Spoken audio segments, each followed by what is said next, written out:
Assalamualaikum warahmatullahi wabarakatuh. Salam sejahtera, salam bahagia. Semoga semua makhluk hidup berbahagia di bumi dan di langit. Pemirsa, malam ini saya hadir kembali untuk memberikan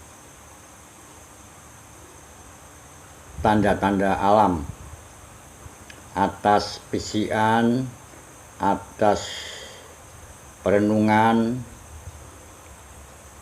saya sendiri, dan alhamdulillah kami masih berhubungan dengan leluhur kami secara energi, secara misteri, dan beliau-beliau ini tetap mencintai turunannya, cucu-cucunya, anak-anaknya untuk hidup dan kehidupan di atas bumi, untuk menuntun diri pribadi seseorang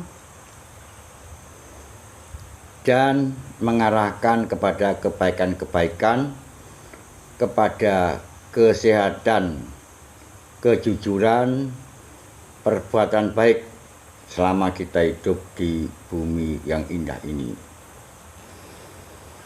Pemirsa, saya tidak tahu, tiba-tiba saya ada keinginan untuk menyampaikan sesuatu melalui video ini karena saya masukkan dalam TikTok saya, ternyata terbatas dengan waktu. Supaya saya bebas untuk menyampaikan, maka saya membuat video ini. Sebelumnya saya mohon maaf sebesar-besarnya kalau ada kesalahan, kelalaian, kelemahan diri saya dalam menyampaikan hal ini. Bukan berarti saya menggurui atau menuturi Bapak Ibu para sepuh benih sepuh, tapi ini menjadi sebuah apresiasi diri sendiri untuk menyampaikan beberapa hal yang berkaitan dengan kehidupan manusia di atas bumi, yang berkaitan dengan alam semesta, berkaitan dengan Allah yang Maha Kuasa dan para leluhur kita yang masih ada di alam semesta ini. Kemarin saya membuat video untuk mengingatkan semua orang, semua manusia untuk kembali menghargai air. Pada saat itu saya buka dengan bahwa air ini menguasai hajat hidup manusia di atas bumi. Selama manusia masih ada, masih hidup, maka air menjadi dominan dalam kehidupannya, termasuk 70% manusia terdiri dari air. Bumi 40% mengandung dengan air, dan air selalu ada dalam kehidupan, dan manusia bersyukur karena Tuhan yang mencintai umatnya, Tuhan yang Maha Kuasa, yang Maha Tinggi, yang Maha Suci, tetap mencintai kita sebagai umat-umatnya, maka menghadirkan air dalam kehidupan kita, baik itu air tanah, air hujan, air laut, air sungai, air danau, dan sebagainya. Kita tidak bisa membayangkan kalau tidak ada air di bumi ini, karena air juga mengandung oksigen, air juga bermanfaat untuk kehidupan. Secara kesehatan kita membutuhkan air untuk memenuhi unsur air di dalam diri kita. Secara kesehatan, air juga untuk menyebabkan menghapus haus atas air, menghilangkan stres, menghilangkan lelah, capek, itu adalah air. Oleh karena itu, saya selalu ingatkan sebelum terjadinya air bah besar di Aceh dan Sumatera, saya tidak lupa terus mengingatkan tentang air kepada semua makhluk hidup, manusia utamanya, kembalilah kepada air. Dan saya jelaskan di dalam TikTok live saya bahwa manusia hidup tanpa air adalah tidak hidup. Oleh karena itu air selalu digunakan sejak zaman dulu, sejak leluhur kita semuanya menggunakan air. Misalnya untuk doa maka ada percikan air, baik percikan air untuk orang-orang umat Hindu, percikan air untuk orang-orang Kristen merendam manusia di sungai oleh Yesus Kristus.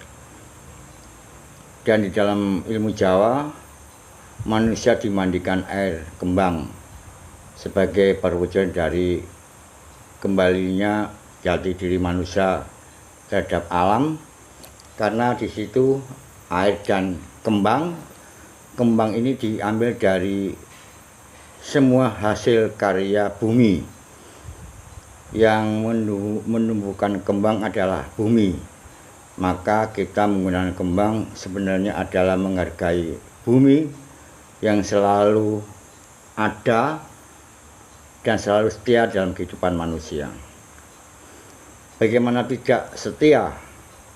Bumi ini selalu diinjak-injak, dipacul,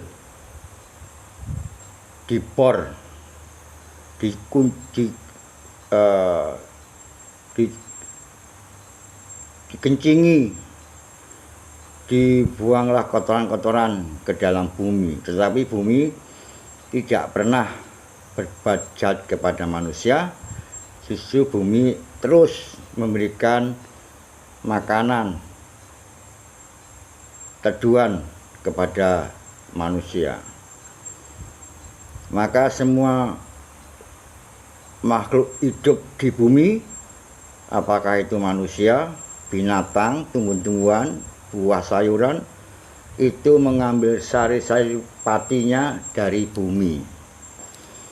Dan jangan lupa bahwa manusia diciptakan Tuhan dari tanah, yang percontohannya adalah tanah adalah manusia. Dan pada saat nanti kita kembali kepada Tuhan, maka kita akan kembali kepada tanah. Inna lillahi wa inna ilaihi raji'un. Itu adalah kembali ke tanah. Oleh karena itu,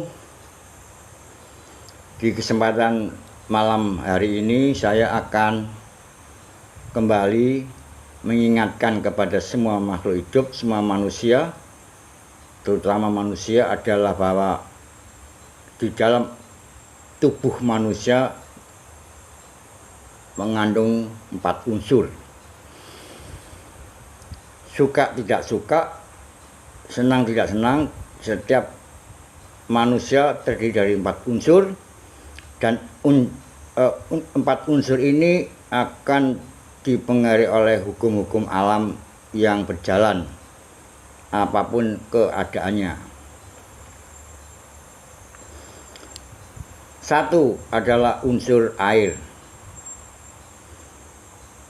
Unsur air ada dalam diri manusia, dan tekanan bumi dan langit mempengaruhi perjalanan aliran air dalam tubuh manusia,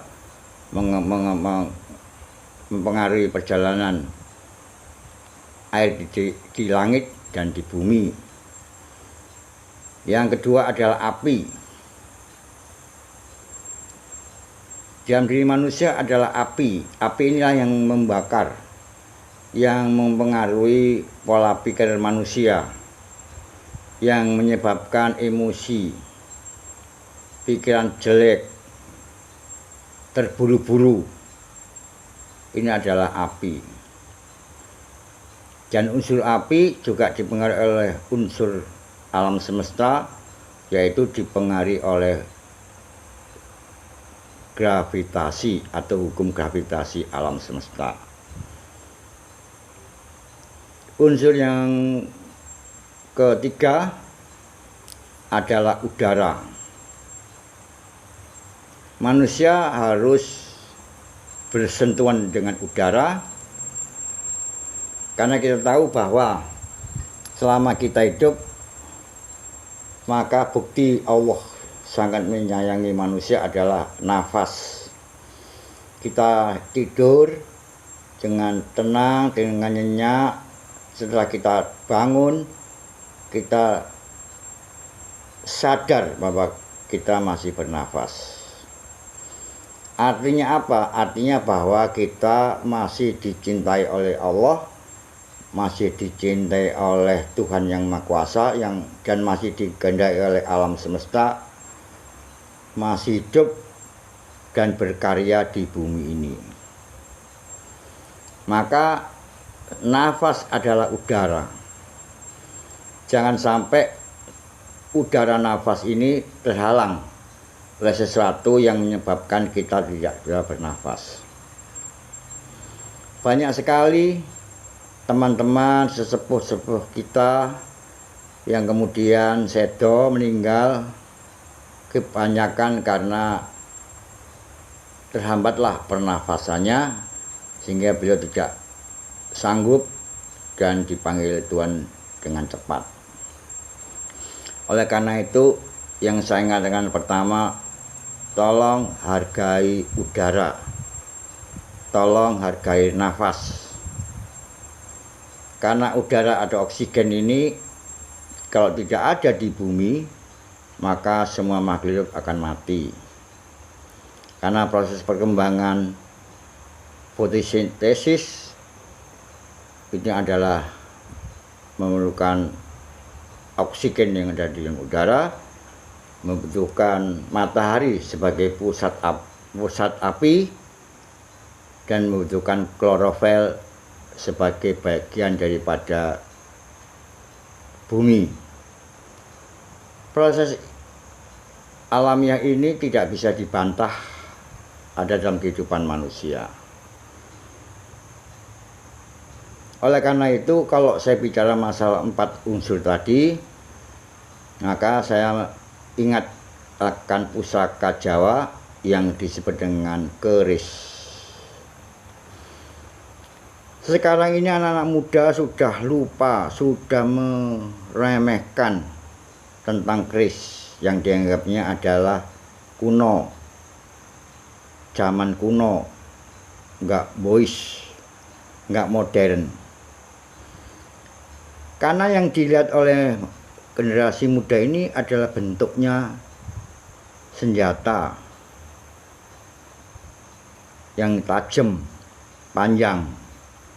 Tapi anak-anak muda tidak diajarkan, tidak diarahkan, tidak diingatkan, dan tidak diberikan kesadaran bahwa bumi Nusantara ini memerlukan sebuah keris sebagai penyangga kehidupan manusia di bumi, di Nusantara.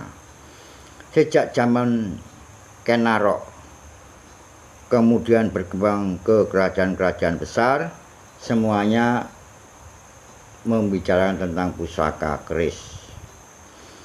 Keris bisa menjadikan malapetaka, keris juga menjadikan sebuah kewibawaan, keris bisa menjadikan status sosial, maka keris adalah sebuah bilah panjang, tajam, tapi mengandung 4 unsur yang tidak bisa dipisah-pisahkan satu sama lain. Di dalam keris ada udara. Udara ini melambangkan bilahnya. Bilah keris itu adalah bentuk udaranya. Apinya adalah keris ditempa di atas api.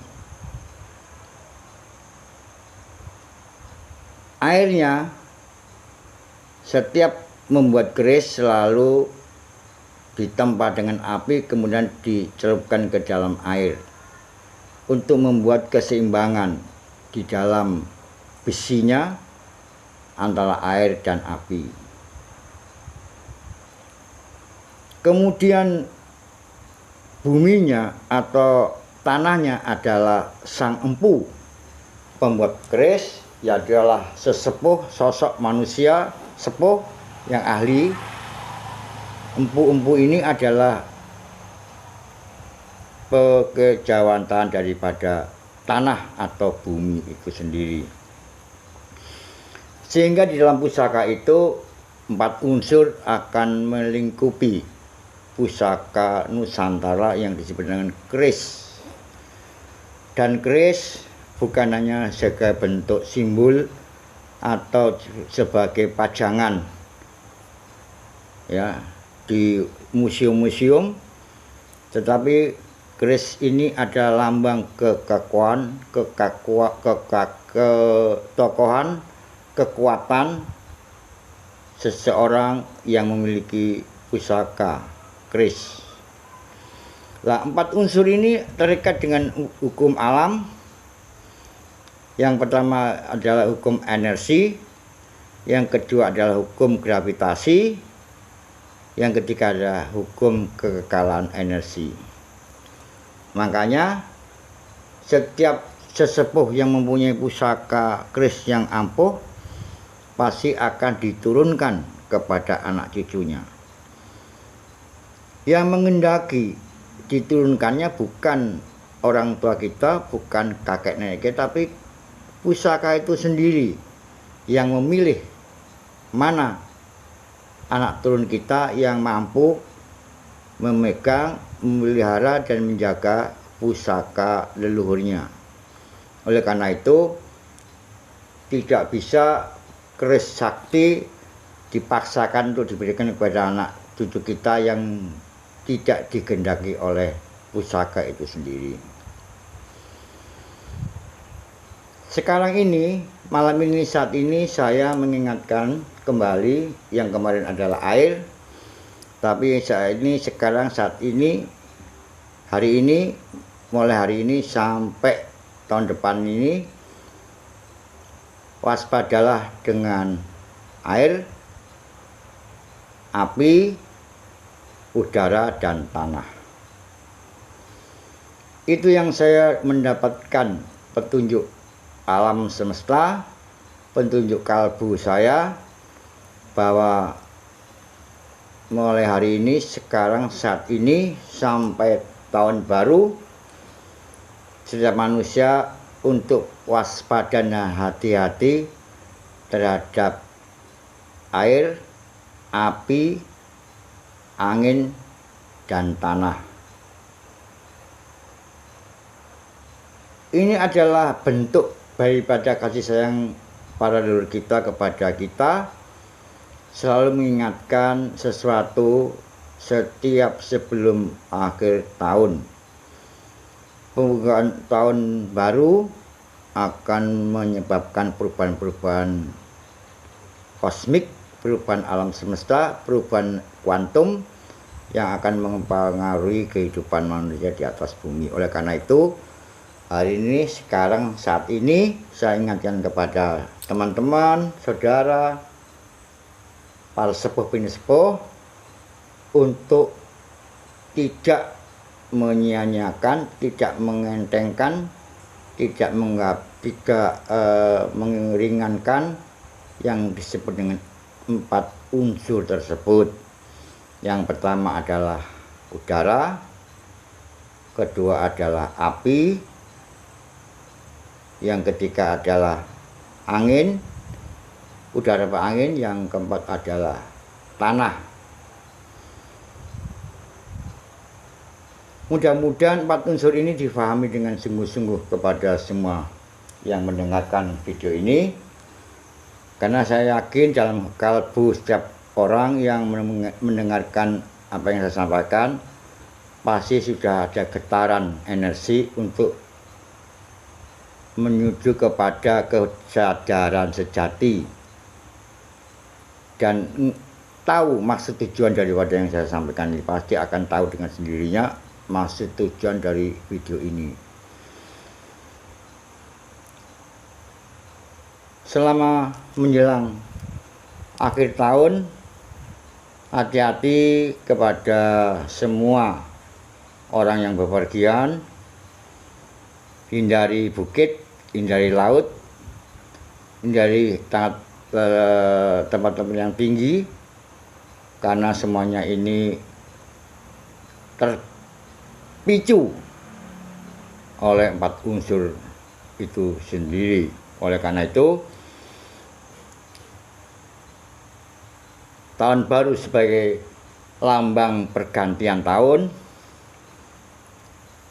seperti yang sudah memberikan